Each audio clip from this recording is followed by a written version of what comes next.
The UN Security Council are directly attributing blame for this massacre, this terrible massacre over the weekend, to the Syrian government. And world leaders have expressed outrage at the massacre in Hula. For reaction from the Australian government, political editor Lyndal joins us now. She's with the Foreign Affairs Minister, Senator Bob Carr.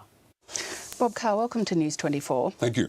The Security Council has condemned the massacre in Syria. Are words enough to put an end to the violence, or now they're clearly not? Well, we've got diplomacy because there's really no alternative, and the focus of diplomacy has got to be to get that 6-point Kofi Annan peace plan agreed to in April in effect. And the first on the list of those 6 points was a ceasefire. It's clear there's no ceasefire, and it's clear the consequences of there being no ceasefire have been brutal and tragic and horrific. What can be done by the international community? What action can the international community take to force a ceasefire? I've been in contact with our ambassador to the UN over the last 12 hours. General Mood, the Commander-General of the UN support mission in Syria, has briefed council members. Kofi Annan is going to Damascus and will talk to the Security Council by video link. He should be there this week.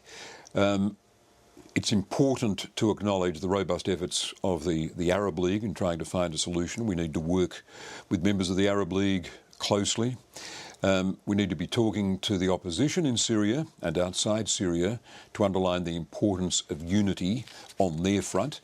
And above all, we should try to get agreement among Security Council permanent representatives on the value of delivering pressure on the regime to adhere to Kofi Annan's 6-point plan. Pressure how?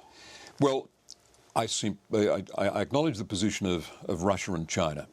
They have been defending the interests of the Assad regime. They've reflected on what happened in Libya, where they believe, other nations believe it as well, that the NATO mission mandated by the Security Council exceeded its brief. They exceeded the terms of the Security Council Resolution 1973. As a result, they're reluctant to support a Security Council resolution on Syria. I would hope that the revelations of the last 24 hours would persuade them to reconsider. So the goal of our diplomacy in the UN will be to work to get that unanimity on the Security Council, without which you've got no chance of getting effective pressure on the Damascus regime to deliver the ceasefire. In Libya, we saw the Arab League and NATO come up with a plan that ended in airstrikes in Libya. Is the reality with Syria, the harsh reality, that the country is more powerful and better connected, and that in that case the action we saw in Libya won't happen in Syria? Well, I understand you haven't got unity among Arab League members to start with. You haven't got a majority, you haven't got unanimity on the Security Council, given the reservations of Russia and China following what happened in Libya as they see it. You've also got a very significant and unified army in Syria.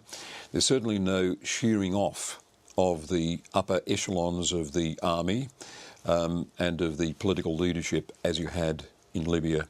The unity of the regime is a difference between Syria and Libya.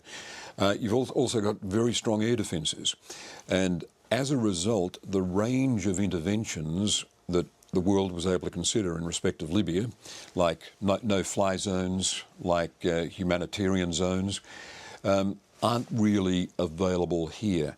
So we've run up against the limits to the application of the principle of responsibility to protect, a principle that is very compelling, but which has got to be made stick in what are quite frightful circumstances, as the revelations of the last 24 hours confirm. And in the end, the people of Libya, the women and children we saw massacred on the weekend, will continue to suffer until the world community comes together to do something. The world community or political resolution in Syria.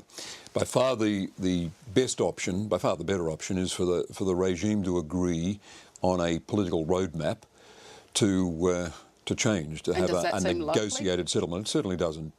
By all tests, the government in Damascus is fighting for its political life. But a better course for the government, a better course for Damascus would be to accept the representations of the international community, or most of it, and to lay down a path of negotiations with their internal opponents that would see what we'd all want, free and fair elections, a coalition government, and an exit strategy for the government of President Assad. If we can move a little closer to our region, in Papua New Guinea we've seen the Chief Justice charged with sedition. There's a state of emergency declared in 3 provinces. Are you confident elections will go ahead in Papua New Guinea as planned? I'm confident elections will go ahead. Everything we've seen confirms that, and I think that's the optimistic scenario here. That's what gives us hope about the future of this country and its people.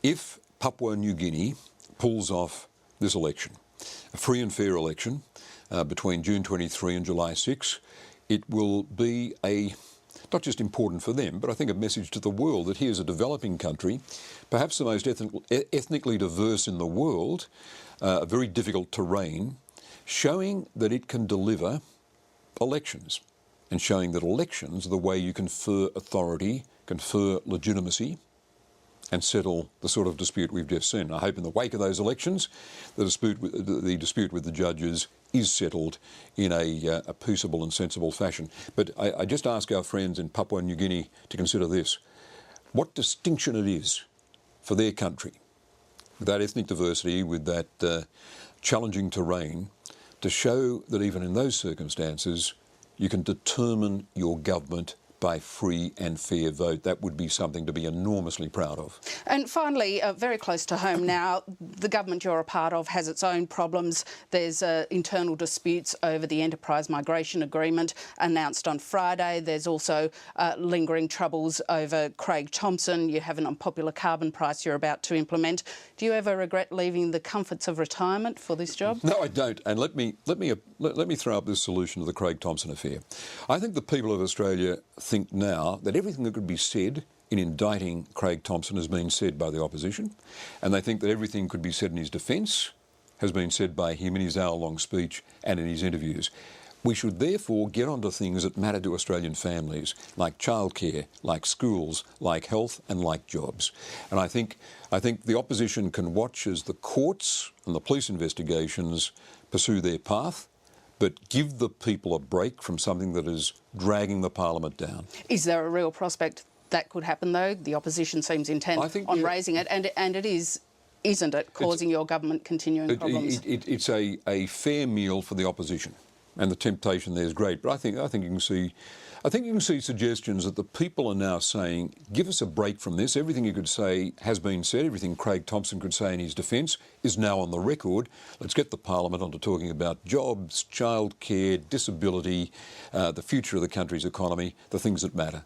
Bob Carr, thank you very much for your time. My pleasure.